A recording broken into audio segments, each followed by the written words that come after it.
everyone. I'm Kevin Nelson. Here's a look at what's going on this week in the news. We begin with news from around the country. The U.S. House of Representatives passed the Iraq and Syria Genocide Emergency Relief and Accountability Act this past week. The bill will provide humanitarian aid to Christians and other religious groups suffering at the hands of Islamic State militants.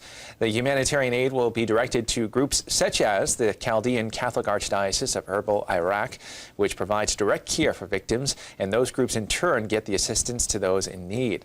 The co-authors of the bill, Representative Chris Smith of New Jersey and Representative Anna Eshoo of California, are urging the Senate to continue the progress of this legislation to ensure the swift direction of funds to the Middle East.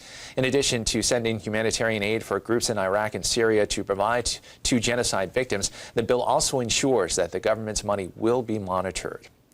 Also involved in the effort to aid Christians and other minorities in the Middle East are the Knights of Columbus, who have just begun a nationwide television and digital ad campaign to spread awareness of the situation and raise funds on behalf of those being persecuted and driven from their homes by the Islamic State militants. Christians in Iraq and other targeted groups in Egypt, Jordan, Lebanon, and Syria are escaping both destruction and lack of safety. The Chaldean Catholic Archdiocese of Erbil and other private entities are working to provide displaced Christians with necessary means of survival, but a lack of funds prevents them from supplying refugees with all that they need to remain in Iraq and other areas. The ad features Father Douglas Bazey, a Chaldean Catholic priest from the Kurdish region in northern Iraq. He tells the story of how he was taken by Islamic militants and tortured for 9 days. Father Bazey urges viewers in the ad to help and save his people. The Knights of Columbus will match $1 million in donations made before July 1st. It said each dollar spent goes directly to food programs for Christians in Iraq. In news now from the Vatican, the Bishops of Venezuela visited the Vatican to speak with Pope Francis about the political and economic crisis which has turned violent in their country. The bishops had requested the meeting after many were killed, both government supporters and supporters of the opposition.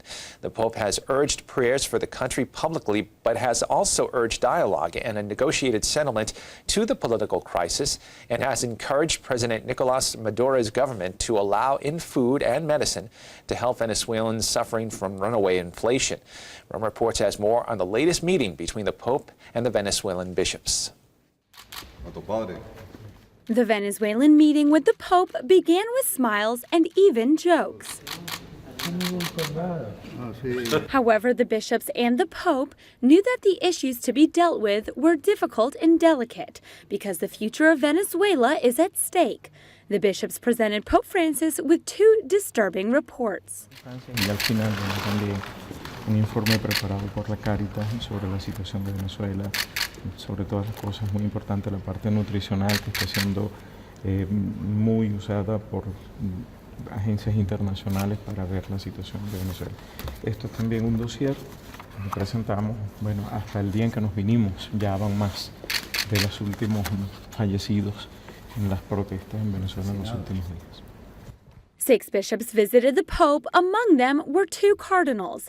They are the members of the presiding council of the Episcopal Conference, representing all Venezuelan bishops. They gifted Pope Francis a modern icon of the Virgin, made by a Venezuelan craftsman. The meeting with Pope Francis was a request from the Venezuelan bishops after the course of the events in the country. Now the protests against the regime of Nicolas Maduro have been settled for the moment, with more than 60 dead. And finally in news, Vice President Mike Pence spoke at the 13th Annual National Catholic Prayer Breakfast in Washington, D.C. this past week. The Vice President spoke of President Trump's commitment to securing religious freedom and reassured the 1,200 in attendance of the President's commitment to end attacks on religious liberty around the world. Pence, who is evangelical but grew up Catholic, said he was honored to speak at the breakfast, saying, "This honestly feels like coming home to me."